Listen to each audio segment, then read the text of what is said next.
we are going to start new chapter, that is chapter number 5, linear equation in two variables. Now we know what do you mean by algebraic expression, what do you mean by equation, then linear equation, quadratic equation, cubic equation. हे already आपलं previous classes previous chapters मध्ये झालेलं आहे. So आता आपल्याला linear equations in two variables बद्दल शिकायचं आहे की linear equations in two variable म्हणजे काय, सायमल्टेनियस इक्वेशन म्हणजे काय आणि त्याला सॉल्व्ह करण्याच्या वेगवेगळ्या मेथड. ऍक्च्युली त्याच्या 3 मेथड आहेत, त्यातल्या 2च मेथड आपल्याला यावर्षी शिकायची आहे. एक मेथड जी आहे ती नेक्स्ट इयर आपल्याला शिकायची आहे, 10वीला 10thला. सो जसं प्रीवियस क्लासेस मध्ये मागच्या वर्षी आपण linear equation in one variable शिकलेलो आहे, त्याचे काही एक्झाम्पल्स मी इथे लिहिलेले आहे. इथे तुम्ही बघू शकता m+5 is equals to 8, x-2 is equals to 5, k/7 is equal to 3, 3x is equal to 24. These are some of the examples of linear equation in one variable. आता व्हेरिएबल म्हणजे काय हे ऑलरेडी आपल्याला माहिती आहे. जसं इथे तुम्ही बघू शकता पहिल्या याच्यामध्ये m+5 is equals to 8 given आहे. म्हणजेच m ची व्हॅल्यू काय येईल इथे, या 5 ला जर इकडे आपण ट्रान्सपोज केलं तर इथे काय येईल, m ची व्हॅल्यू 3 येईल. Then x-2 is equals to 5. So x ची व्हॅल्यू इथे काय येईल आपली 7 येईल. त्याच्यानंतर इथे k ची व्हॅल्यू 21 येईल आणि x ची व्हॅल्यू 8 येईल. So these are the variables and these are the equations, linear equation in one variable. कारण प्रत्येक इक्वेशन मध्ये एकच व्हेरिएबल, एकच अननोन क्वांटिटी आहे. So they are known as linear equation in one variable. आता याला लिनियर इक्वेशन का म्हणतात, तर जेव्हा आपण याचा ग्राफ काढू किंवा ग्राफवर याला रिप्रेझेंट करू तर प्रत्येक वेळेस आपल्याला स्ट्रेट लाईन मिळते. मग ती हॉरिझॉन्टल असू शकते, व्हर्टिकल असू शकते, स्लॅन्टिंग लाईन असू शकते. पण या इक्वेशन्सला जेव्हा आपण ग्राफिकली रिप्रेझेंट करतो, जे आपल्याला नेक्स्ट इयर शिकायचं आहे, तर आपल्याला नेहमी स्ट्रेट लाईन मिळते, म्हणून यांना लिनियर इक्वेशन असं म्हणतात. त्याच्यानंतर आपण मागच्या काही चॅप्टर्स मध्ये मला वाटतं पॉलिनॉमियलला आपण on the basis of degree त्याचे कोणकोणते टाइप्स असतात ते बघितलं होतं. लिनियर पॉलिनॉमियल म्हणजे काय, तर ज्याचे डिग्री 1 आहे, म्हणजेच काय पॉवर, हायएस्ट पॉवर जो आहे 1 आहे. आता इक्वेशन मध्ये पॉलिनॉमियललाच इक्वल टू साइन देऊन काही नंबर लिहिला की त्यालाच आपण इक्वेशन म्हणतो, कारण दोन क्वांटिटीजला आपण इक्वेट करतोय, लेफ्ट हँड साइड आणि right hand side. So they are known as equation. आता आपल्याला linear equation in two variables बद्दल जेव्हा शिकायचं आहे तर कशासारखी सिच्युएशन असू शकते, जसं मी म्हटलं सम ऑफ 2 नंबर इज 20 किंवा मी जर म्हटलं सम ऑफ 2 नंबर इज 5, तर त्याला आपण कसं रिप्रेझेंट करू शकतो, x + y is equals to 5. आता तुम्ही एक गोष्ट लक्षात घेतली तर इथे जेवढेही linear equation in one variable होतं त्याचं एक युनिक सोल्युशन आपल्याला मिळालं. युनिक सोल्युशन म्हणजे या पहिल्या इक्वेशन मध्ये m ची व्हॅल्यू फक्त 3च असू शकते, तेव्हाच ते इक्वेशन सॅटिस्फाय होईल. 3च्या व्यतिरिक्त दुसरी कोणतीही व्हॅल्यू जर आपण इथे पुट केली तर आपल्याला हे आन्सर म्हणजे LHS is equal to RHS मिळू शकत नाही. Means equation will not get satisfied. So in case of linear equation in one variable we have unique solution and एकच सोल्युशन असतं. पण आता जेव्हा आपण विचार करतोय linear equation in two variables बद्दल, जसं मी एक्झाम्पल तुम्हाला म्हटलं की सम ऑफ 2 नंबर्स इज 20 और सम ऑफ 2 नंबर इज 5, तर त्याला आपण मॅथमॅटिकली कसं रिप्रेझेंट करू शकतो. आता सम ऑफ 2 नंबर इज 5, कोणते दोन नंबर आहेत ते आपल्याला माहिती आहे का, नाही, तर त्याला आपण XY ने रिप्रेझेंट करणार. आता XY नेच प्रत्येक वेळेस रिप्रेझेंट केलं पाहिजे का, आवश्यक नाहीये. अल्फाबेट्स आपण कोणतेही वापरू शकतो, पण जनरली बुक मध्ये किंवा याच्यामध्ये XY यूज केलाय म्हणून आपण इथे XY यूज करतोय. So sum of 2 number is 5. आता याच्यामध्ये जर तुम्ही लक्षात घेतलं तर याचं सोल्युशन काय, सोल्युशन म्हणजे काय, अननोन जे आहे व्हेरिएबल्स जे आहे त्याची व्हॅल्यू काय. सो आता सपोज मी x ची व्हॅल्यू जर 1 कन्सिडर केली तर y ची व्हॅल्यू काय होईल, 4 होईल. मी x ची व्हॅल्यू 2 कन्सिडर केली तर y ची व्हॅल्यू काय होईल, 3 होईल. मी 3 कन्सिडर केली तर 2 होईल. 4 कन्सिडर केली तर y ची व्हॅल्यू 1 होईल. मी x ची व्हॅल्यू 5 कन्सिडर केली तर y ची व्हॅल्यू 0 होईल. मी जर x ची व्हॅल्यू 6 कन्सिडर केली तर y ची व्हॅल्यू -1 होईल. सो तुम्ही बघू शकता इथे इन्फायनाइट नंबर ऑफ सोल्युशन्स आपल्याला इथे मिळत आहे. कोणतं एक पर्टिक्युलर युनिक सोल्युशन आपल्याला मिळत नाहीये जेव्हा आपण linear equations in two variable बघतोय. इथे तुम्ही बघू शकता की x ची व्हॅल्यू घेतली तर अकॉर्डिंगली y ची व्हॅल्यू भेटणार. किंवा y ची एखादी व्हॅल्यू कन्सिडर केली तर अकॉर्डिंगली x ची व्हॅल्यू मिळणार आहे. And we will have n number of solutions. We will have n number of solutions when we are talking about linear equation in two variable. अजून एखादं example घेऊ. जसं मी म्हणतो difference of two number is 3. तर त्याला कसं represent करू शकतो आपण? x minus y is equals to 3. आता x ची व्हॅल्यू जर 4 असेल तर y ची काय येईल? 1 येईल. x ची व्हॅल्यू 5 असेल तर y ची व्हॅल्यू होईल 2. x ची व्हॅल्यू 6 असेल तर y ची व्हॅल्यू होईल 3. x ची व्हॅल्यू जर 7 असेल तर y ची व्हॅल्यू असेल 4 अँड सो ऑन. आपल्याला n नंबर ऑफ सोल्युशन्स मिळतील. आपल्याला इथे n नंबर ऑफ सोल्युशन्स, हवे तितके सोल्युशन्स आपल्याला इथे मिळू शकतात. So in case of linear equation in one variable we have unique solution. In case of linear equation in two variables, we have infinite number of solution. आणि याचा general form काय असतो? याचा जनरल फॉर्म असतो ax plus by plus c is equals to 0. ax plus by plus c is equals to 0 is the general form of linear equation in two variable. आता एक गोष्ट तुम्ही याच्यामध्ये लक्षात घ्यायची आहे की सायमल्टेनियस इक्वेशन म्हणजे काय? सायमल्टेनियस इक्वेशन म्हणजे जेव्हा आपण दोन equation at a time consider करताय, दोन linear equation in two variables at a time consider करून आपण त्याला सॉल्व्ह करतोय, तर त्याचे सोल्युशन तीन प्रकारचे असू शकतात. एक तर त्याला एकही सोल्युशन राहणार नाही, एक तर त्याला मेनी सोल्युशन्स राहतील किंवा त्याला युनिक सोल्युशन राहील. पण यावर्षी तुम्हाला सगळे क्वेश्चन असेच दिलेले आहे की ज्याच्यामध्ये युनिक सोल्युशन म्हणजे एकच सोल्युशन राहील. त्याच्यामध्ये बाकीचे जे दोन कन्सिडरेशन आहे ते आपल्याला नेक्स्ट इयर शिकायचं आहे. So if we are considering any two linear equation in two variables and solving it, then they are known as simultaneous equation. Simultaneous म्हणजे काय? सोबत सोबत आपण दोन इक्वेशनला सॉल्व्ह करतोय, hence they are known as simultaneous equation. जसं आता आपण हेच दोन इक्वेशन कन्सिडर केले, इक्वेशन नंबर 1, इक्वेशन नंबर 2, हे जर कन्सिडर केले तर आता इथे तुम्ही बघू शकता हे 4 आणि 1, 4 आणि 1 या ज्या x आणि y च्या व्हॅल्यू आहे,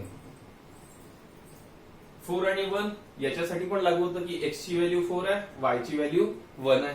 आणि इथे पण 4 आणि 1 म्हणजे दोन्ही इक्वेशनला सॅटिस्फाय करण्यासाठी x is equals to 4 and y is equals to 1. या व्यतिरिक्त कोणत्याही x आणि y च्या व्हॅल्यू राहणार नाही की ज्या दोन्हीही इक्वेशनला सॅटिस्फाय करतील. म्हणजे आपल्याला काय मिळतंय? युनिक सोल्युशन मिळतंय. पण या केसमध्ये काय केलं होतं आपण? x ची काही व्हॅल्यू कन्सिडर केली होती, y च्या व्हॅल्यू काढल्या. इकडे पण x च्या काही व्हॅल्यू कन्सिडर केल्या होत्या, अकॉर्डिंग आपल्याला y ची व्हॅल्यू मिळाली. सो ही काय झाली? ट्रायल अँड एरर मेथड झाली. प्रत्येक वेळेस आपण असं x च्या व्हॅल्यू काही कन्सिडर करायच्या, मग y च्या फाइंड आउट करायच्या, मग दुसऱ्या इक्वेशन मध्ये परत तीच प्रोसेस करायची. हे करू शकत नाही, त्याच्यामध्ये टाइम कन्झ्युमिंग प्रोसेस आहे. आणि इथे आता 5 होतं म्हणून समजा जर नंबर्स मोठे असतील तर किती आपण ऑप्शन्स चेक करत बसणार आहे. सो याची काहीतरी पर्टिक्युलर मेथड असली पाहिजे की x is equals to 4 and y is equals to 1 हे आपल्याला डिरेक्टली मिळालं पाहिजे. तर त्याच्यासाठी आपल्याला टोटल 3 मेथड्स आहेत. पहिली आहे एलिमिनेशन मेथड, सेकंड आहे सबस्टिट्यूशन मेथड आणि थर्ड आहे क्रॉस मल्टिप्लिकेशन. तर याच्यापैकी 2 मेथड्स आपल्याला यावर्षी शिकायचे आहे. पहिली आहे एलिमिनेशन मेथड आणि दुसरी आहे सबस्टिट्यूशन मेथड. मेथड खूप सोपे आहे. या चॅप्टर मध्ये फक्त एकच प्रॉब्लेम असतो, जे गिव्हन न्यूमरिकल आहे, आपल्याला वर्ड प्रॉब्लेम जे दिला आहे त्याच्यावरून मॅथमॅटिकल एक्सप्रेशन कसं फॉर्म करायचं, इक्वेशन फॉर्म मध्ये कन्व्हर्ट करणं, हे फक्त एक डोकेदुखी असते. आणि ती जशी जशी तुम्ही प्रॅक्टिस कराल तेवढं तुम्हाला ते जमेल. फक्त सॉल्व्ह कसं करायचं आहे ते आपण आता नेक्स्ट दोन्ही मेथड बघणार आहे, एलिमिनेशन मेथड आणि सबस्टिट्यूशन मेथड. आय होप इथपर्यंत तुम्हाला लक्षात आलं असेल. नेक्स्ट आपण आता method. So now we are going to study the different methods to find out the solution or to solve the simultaneous equation, simultaneous linear equation. Simultaneous equation म्हणजे काय, linear equation काय, linear equation in two variables म्हणजे काय, linear equation in one variable म्हणजे काय, या सगळ्या गोष्टी आपल्याला माहिती आहे. तर पहिली मेथड जी आपल्याला शिकायची आहे एलिमिनेशन मेथड. आता एलिमिनेशन मेथड नावावरूनच लक्षात येतं की आपल्याला एखादी टर्म किंवा एखादा व्हेरिएबल जो आहे तो एलिमिनेट करायचा आहे. एलिमिनेट करायचा आहे म्हणजे काय? आता एक्स वाय हे दोन व्हेरिएबल आपण कन्सिडर करताय. त्यातला कोणता एक व्हेरिएबल जर आपण एलिमिनेट केला तर ते जे इक्वेशन आहे ते कशात कन्वर्ट होईल, linear equation in one variable. आणि वन व्हेरिएबल मध्ये कन्वर्ट झाल्यावर त्याला सॉल्व्ह करायला आपल्याला सोपं जाईल. तर ही मेथड कशा प्रकारे आपण सॉल्व्ह करू शकतो ते बघूया. याच्यामध्ये आता 3 एक्झाम्पल्स मी घेतलेले आहे. हे 3 एक्झाम्पल्स वरून आपण ही एलिमिनेशन मेथड समजून घेणार आहे. जसं पहिलं इक्वेशन जे आपण घेतला किंवा पहिला ग्रुप जो घेतला x plus y is equals to 10, याला मी नाव देऊन दिलं इक्वेशन नंबर 1. आणि x minus y is equal to 6, याला नाव देऊन दिलेलं आहे 2. आता याच्यामध्ये तुम्ही बघू शकता की एक्स आणि वाय या सगळ्यांचे कोइफिशियंट 1 आहे. सो अशा प्रकारचं जर असलं तर ते सॉल्व्ह करायला खूपच सोपं जातं. आता बघा, एक्स एलिमिनेट करायचा की वाय एलिमिनेट करायचा, तुम्ही कोणताही व्हेरिएबल एलिमिनेट करू शकता. याच्यामध्ये रूल नाही की एक्स लाच एलिमिनेट करा मग वाय ला एलिमिनेट करा, असा काही रूल नाही आहे. जे आपल्याला कन्व्हिनियंट आहे, जो व्हेरिएबल एलिमिनेट करणं आपल्याला कन्व्हिनियंट आहे तो आपण करू शकतो. तर आता इथे जर तुम्ही बघितलं कोइफिशियंट काही नाहीये, त्याच्यानंतर एक्स ची साईन काही नाहीये म्हणजे दोन्ही पॉझिटिव्ह आहे. आणि वाय मध्ये पहिल्या इक्वेशन मध्ये वाय ची साईन प्लस आहे, दुसऱ्या इक्वेशन मध्ये वाय ची साईन ही मायनस आहे. सो आता इथे वाय ला एलिमिनेट करणं सोपं आहे. मग एक्स ला एलिमिनेट नाही करू शकत ना, का करू शकतो, पण स्ट्रेट फॉरवर्ड इथे साईन वेगवेगळी असल्यामुळे जर आपण दोन इक्वेशनची ऍडिशन करून टाकली तर plus y minus Y cancel out होणार आहे, म्हणजेच एलिमिनेट होणार आहे, 0 होऊन जाणार आहे. त्याच्यामुळे इथे आपल्याला डिफरंट साईन दिसतात एका व्हेरिएबलची. कोइफिशियंट सेम असायला पाहिजे, तर कोइफिशियंट 1 1 आहे म्हणजे सेम आहे. सो अशा प्रकारच्या याच्यामध्ये आपण काय करणार आहे, we are going to simply add this 2 equation. आता हे इक्वेशन ऍड का करायचे आपल्याला, तर एक कोणता तरी व्हेरिएबल आपल्याला एलिमिनेट करायचा आहे, आयदर वाय किंवा एक्स, दोनपैकी कोणताही आपण एलिमिनेट करू शकतो. सो फर्स्ट स्टेप याची काय होईल, add equation 1 and equation number 2. मग काय होईल, हे x plus y is equals to 10 आणि x minus y is equals to 6. या दोन इक्वेशन्सला जर आपण ऍड केलं, एक्स प्लस एक्स काय होऊन जाईल, 2x होईल, plus plus y minus Y cancel out होईल, इज इक्वल टू 10 प्लस 6 16 होऊन जाईल. आता बघा काय मिळालं आपल्याला, 2x plus is equals to 16. आता याला सॉल्व्ह करणं सोपं आहे. याच्यावरून आपल्याला कसली व्हॅल्यू मिळेल, एक्स ची व्हॅल्यू मिळेल. Therefore x is equals to 2 जर आपण इकडे ट्रान्सपोज केला तर 16 डिवायडेड बाय 2 येईल, that is nothing but 8. So आपण एक व्हेरिएबल एलिमिनेट केल्याबरोबर आपल्याला एका व्हेरिएबलची व्हॅल्यू मिळाली. पण आता इथे आन्सर संपलं का नाही, आपल्याला याचं सोल्युशन फाइंड आउट करायचं आहे. म्हणजेच आपल्याला एक्स आणि वाय दोन्ही व्हेरिएबल्सच्या व्हॅल्यूज फाइंड आउट करायच्या आहे. आता ही एक्स ची जी व्हॅल्यू आहे ही कोणत्याही एका इक्वेशन मध्ये, आता कोणत्याही इक्वेशन मध्ये ठेवायची कंपल्शन आहे का नाही, फर्स्ट किंवा सेकंड दोनपैकी कोणत्याही इक्वेशन मध्ये तुम्ही पुट केली तर तुम्हाला वाय ची व्हॅल्यू मिळेल. जसं मी याला पुट करतो इक्वेशन नंबर 1 मध्ये, put in equation 1.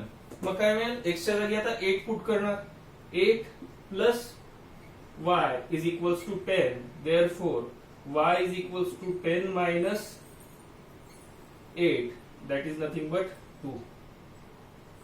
Therefore y is equals to 2. आता इथे x ची व्हॅल्यू मिळाली आपल्याला 8, y ची व्हॅल्यू मिळालेली आहे 2. आणि याचं सोल्युशन जनरली लिहिताना आपण अशा प्रकारे लिहित असतो, x पहिला व्हेरिएबल x आहे तर तो पहिले लिहितो आणि नंतर दुसऱ्या व्हेरिएबलची व्हॅल्यू लिहितो. 2,8 नाही लिहिणार याला, त्याला 8,2 लिहिणार आहे. So x is equals to 8 and y is equals to 2. आता आपले हे इक्वेशन किंवा आपण जे सोल्युशन फाइंड आउट केलेले आहे हे करेक्ट आहे की नाही हे कसं कळणार आपल्याला, तर या दोन्ही व्हॅल्यू दोन्ही इक्वेशन मध्ये ठेवून बघा, म्हणजे तुमचा आन्सर बरोबर आहे की चुका लक्षात येईल. जसं 8 plus 2 is equals to 10, 8 minus 2 is equals to 6, म्हणजे आपण जे आन्सर फाइंड आउट केलेलं आहे ते करेक्ट आहे. खूप सोपी मेथड आहे, फक्त कशा प्रकारे सॉल्व्ह करायचं आहे ते आपल्याला बघायचं आहे. आता सेकंड एक्झाम्पल कडे आपण वळूया. याच्यामध्ये पहिला आहे x plus y is equals to 4 and 2x minus 5y is equals to 1. मी याला काय करणार, इक्वेशन नंबर 1 म्हणणार, याला इक्वेशन नंबर 2 म्हणणार. आता या केस मध्ये कोइफिशियंटही सेम होते आणि लकीली एकाची साइन पण अपोजिट होती. पण आता इथे तुम्ही जर बघितलं इक्वेशन नंबर 1 आणि y मध्ये, इथे x चा कोइफिशियंट 1 आहे तर इथे 2 आहे, इथे x चा कोइफिशियंट y चा कोइफिशियंट 1 आहे तर इथे y चा कोइफिशियंट 5 आहे. मग आता कसं करणार, कसं एलिमिनेट करणार, तर आपण जसं मी आयदर इक्वेशन नंबर 1 ला टू नी जर का मल्टिप्लाय केलं तर काय होऊन जाईल 2x plus 2y is equals to 8 म्हणजे 2x होऊन जाईल तर आपण x ला एलिमिनेट करू शकू. किंवा जर मी इक्वेशन नंबर 1 ला 5 नी मल्टिप्लाय केलं तर 5x plus 5y is equals to 20 होईल म्हणजे 5y येईल तर y ला एलिमिनेट करता येईल. मग सगळ्यात पहिली इथे आपल्याला आता काय करावं लागेल तर जो व्हेरिएबल आपल्याला एलिमिनेट करायचा आहे त्याचे कोइफिशियंट्स दोन्ही इक्वेशन मध्ये सेम असले पाहिजे. ज्याला एलिमिनेट करायचं आहे तर मी इथे आता y ला एलिमिनेट करतोय म्हणजे मला इथे y च्या जागी 5y आणावे लागतील आणि 5y आणायचं असेल तर या पूर्ण इक्वेशनला मला 5 नी मल्टिप्लाय करावं लागेल. सो मल्टिप्लाय इक्वेशन 1 बाय 5 म्हणजे पहिल्या इक्वेशनला आपण 5 नी मल्टिप्लाय करणार आहे. मग काय मिळेल आपल्याला 5x plus 5y is equals to 5 4 जा 20. आता बघा याला समजा इक्वेशन नंबर 3 नाव दिलं मी.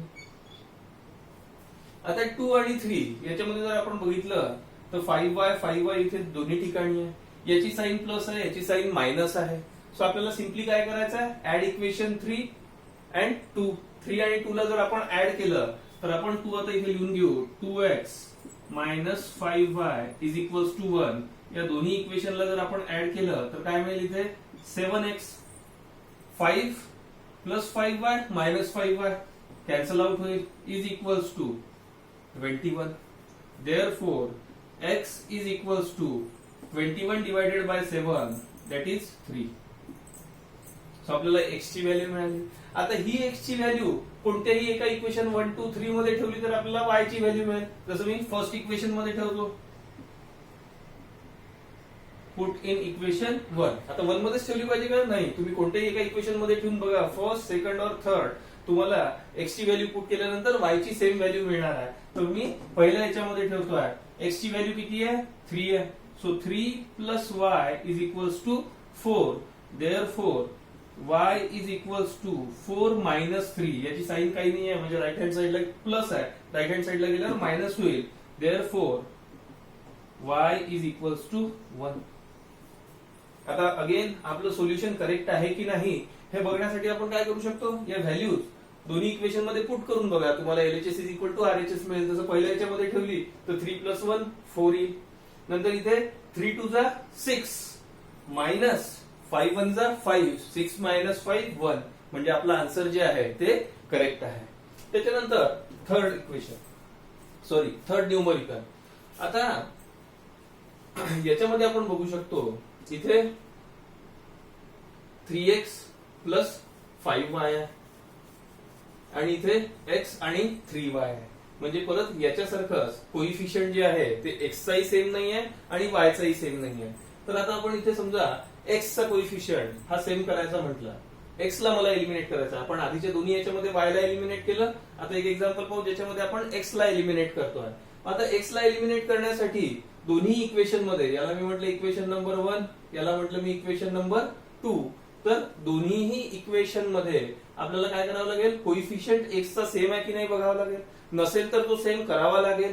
इथे 3 आहे इथे 1 आहे मग याला जर 1 ला 3 करायचं आहे तर या पूर्ण इक्वेशनला आपल्याला काय करावं लागेल 3 नी मल्टिप्लाय करावं लागेल. 3 नी मल्टिप्लाय केल्यानंतर काय होईल 3x मायनस 3 3 जा 9y इज इक्वल टू 8 3 जा 24. याला नाव दिलं इक्वेशन नंबर 3. आता बघा हे थर्ड इक्वेशन आहे आणि हे फर्स्ट इक्वेशन आहे. सो आता आपण फर्स्ट इक्वेशन आणि थर्ड इक्वेशनला सायमल्टेनियसली सॉल्व्ह करणार आहे.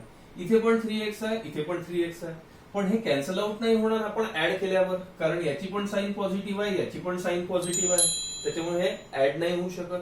मग काय करावं लागेल सबट्रॅक्शन करू. सबट्रॅक्शन केलं तर काय होईल 3x minus 3x is equals to 0 मिळेल. सो मी थर्ड इक्वेशन मधून फर्स्ट इक्वेशन जे आहे ते काय करतोय सबट्रॅक्ट करतोय. Subtract equation number 3 minus equation number 1. So हे इथे ऑलरेडी लिहिलेलं आहे. याच्या खाली मी फर्स्ट इक्वेशन लिहून घेत आहे 3x plus 5y is equals to 8. आता जेव्हा आपण इथे मायनस करतोय तर एक गोष्ट लक्षात घ्यायची आहे इथे मायनस केल्यावर हे पूर्ण इक्वेशनला मायनस आहे म्हणजे या सगळ्यांच्या साईन चेंज होणार आहे. इथे प्लस आहे तर ती साईन चेंज होऊन मायनस होणार आहे. इथे प्लस आहे मायनस होणार आहे. इथे प्लस आहे ती मायनस होणार आहे. सो आपल्याला प्लस 3x मायनस 3x हे कॅन्सल आउट होईल. Minus 9y plus 5y that is minus 14y that is equal to 24 minus 8 that is 16. Therefore y is equals to 16 upon minus 14. आता 2 8 जा 16, 2 7 जा. Therefore y is equals to minus 8 by 7. So y ची value मिळालेली आहे. आता y ची value जर आपल्याला मिळालेली आहे तर ही y ची व्हॅल्यू कोणत्याही एका इक्वेशन मध्ये पुट करा, तुम्हाला x ची व्हॅल्यू मिळेल.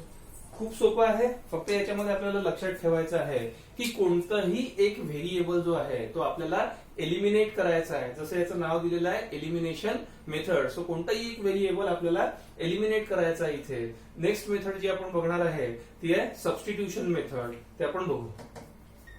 Now next method is substitution method. आता जसं आधीची मेथड आपण पाहिली एलिमिनेशन मेथड, त्याच्यामध्ये एक व्हेरिएबल आपण एलिमिनेट केला होता. आता सबस्टिट्यूशन मेथड म्हणजे एखाद्या व्हेरिएबलच्या जागी दुसरा व्हेरिएबल आपण सबस्टिट्यूट करणार आहे.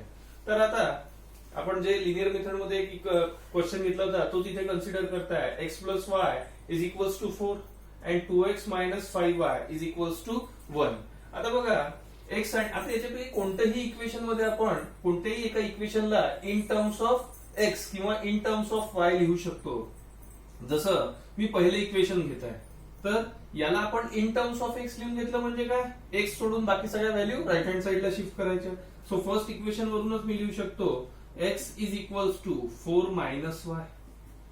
X is equals to 4 minus y. Y ला इकडे ट्रान्सपोज केलं. आता ही जी व्हॅल्यू आपण मी पहिलं इक्वेशन कन्सिडर केलं इन टर्म्स ऑफ एक्स लिहून घेतलं.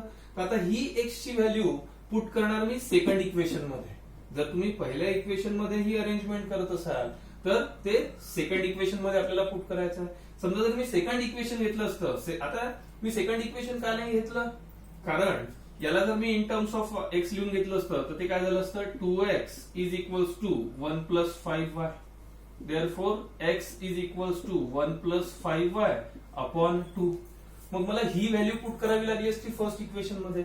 आता 4 मायनस वाय सबस्टिट्यूट करणं सोपं आहे कम्पॅरेटिव्ह टू दिस व्हॅल्यू. याच्यामध्ये काय आपलं जे कॉम्प्युटेशनल कॉम्प्लेक्सिटी जी आहे ती जास्त वाढते याच्यामध्ये. त्याच्यामुळे आपल्याला पहिल्या इक्वेशन मध्ये काहीही शक्यतो असेच इक्वेशन चूज करायचे आहे किंवा असा व्हेरिएबल चूज करायचा आहे की ज्याचा कोइफिशियंट 1 आहे. नसेलच अशाच प्रकारचे दोन्ही इक्वेशन असतील तर आपण मग कोणतंही चूज करू शकतो. पण जर अशा प्रकारचे दोन इक्वेशन आहे की ज्याच्यामध्ये एका याला कोइफिशियंट जो आहे तो 1 1 आहे तर जनरली ते घ्यायचं आहे. म्हणजे आपला कॅल्क्युलेशन पार्ट जो आहे तो सोपा होऊन जातो. मग समजा जर मी ही एक्स ची व्हॅल्यू घेतली असती तर ती 2 मध्ये परत नाही पुट करणार, तर ती मी कशात पुट करीन 1 मध्ये पुट करीन. Now I will substitute x is equal to 4 minus y in equation number 2. So what I am doing, I am substituting x into equation number 2. That's why it is known as substitution method. So I can write down put in equation 2. आता ही value 2 मध्ये put केल्यानंतर equation number 2 काय आहे आपलं 2 in bracket x च्या जागी काय येईल आता 4 minus y minus 5y already आहे इज इक्वल्स टू 1.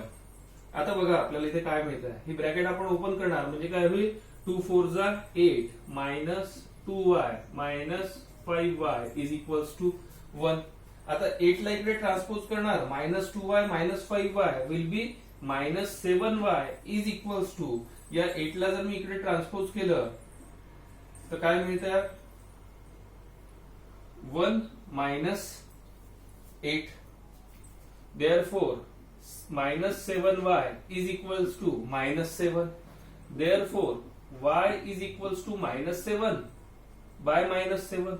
So हे कॅन्सल झाल्यावर काय मिळेल 1. Therefore y is equals to 1. आता मागच्या याच्यात तुम्हाला जर आठवत असेल हेच कारण सेम एक्झाम्पल आपण लिनियर मेथडनी पण सॉल्व्ह केलेलं आहे. त्याच्यातही y ची व्हॅल्यू किती आली होती 1 आली होती. चेक करू शकता तुम्ही. आता y ची व्हॅल्यू मिळाली म्हणजे संपलं का नाही, आपल्याला x ची पण व्हॅल्यू फाइंड आउट करायची आहे. मग आता इथे x is equals to 4 minus y आहे. सो ही y ची व्हॅल्यू इथे पुट करणार मी. मग काय मिळेल आपल्याला एक्स इज इक्वल्स टू, याला कुठे पुट करणार, इन इक्वेशन नंबर, याला समजा 3 नाव देऊन दिलं. आता 3 मध्येच पुट केलं पाहिजे असं काही गरजेचं आहे का, नाही. 1 2 3 पैकी कुठेही आपण पुट करू शकतो, पण इथे already in terms of x आहे, डायरेक्ट व्हॅल्यू मिळेल म्हणून मी हे एक्स मध्ये ठेवतो आहे. सो काय येईल ते, x is equals to 4 minus y आहे, आणि वाय ची व्हॅल्यू आपली किती आली आहे, 1 आलेली आहे. So 4 minus 1 that is nothing but 3. Therefore x is equals to 3. खूप सिंपल मेथड आहे. काय केलं आपण, एक इक्वेशन घेतलं, फर्स्टच का बरं घेतलं, आपलं कॅल्क्युलेशन सोपे व्हायला पाहिजे म्हणून, कारण ते एक्स आणि वाय दोन्ही याला कोइफिशियंट नाही आहे, त्याच्यामुळे मी त्याला इन टर्म्स ऑफ एक्स लिहून घेतलं. आता इन टर्म्स ऑफ एक्सच लिहायचं आहे का, नाही, यालाच तुम्ही इन टर्म्स ऑफ वाय लिहू शकता. म्हणजे y is equals to 4 minus x. So x आणि वाय कोणतं आपल्याला सबस्टिट्यूट करायचं हे आपल्यावर डिपेंड करतं, त्याचा काही फिक्स रूल नाही आहे, कोणतेही आपण करू शकता. मी एक्स नी केलेलं आहे. इन टर्म्स ऑफ एक्स लिहून घेतल्यानंतर हे मी फर्स्ट इक्वेशन वरून लिहिलेलं आहे, त्याच्यामुळे ही व्हॅल्यू मी सबस्टिट्यूट करणार सेकंड इक्वेशन मध्ये. त्याला सिम्प्लिफाय केल्यावर मला वाय ची व्हॅल्यू मिळाली, ही व्हॅल्यू मी परत या इक्वेशन मध्ये पुट केल्यावर मला एक्स ची व्हॅल्यू मिळाली. सो खूप सोपी मेथड आहे.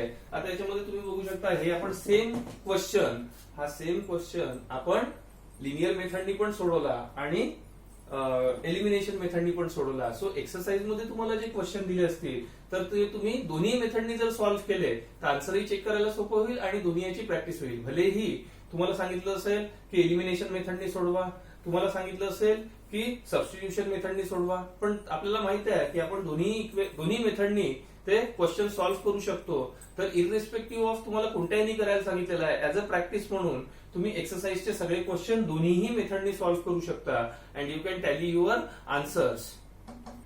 सो दोन्ही मेथड आपण बघितलेले आहे, एलिमिनेशन मेथड आणि सबस्टिट्यूशन मेथड. दोन्ही मेथडनी सॉल्व्ड एक्झाम्पलही सॉल्व्ह करून बघायचे आहे, एक्सरसाइज पण सॉल्व्ह करून बघायचं आहे.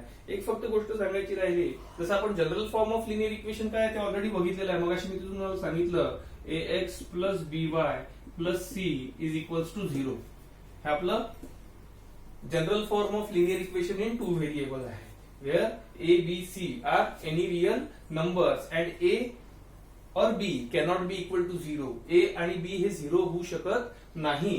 0 का नाही होऊ शकत, कारण a जर 0 झाला तर ही पूर्ण टर्म 0 होऊन जाईल, मग ते linear equation in two variable राहणारच नाही. It will become linear equation in one variable. So a आणि b ची व्हॅल्यू कधीही 0 असू शकत नाही.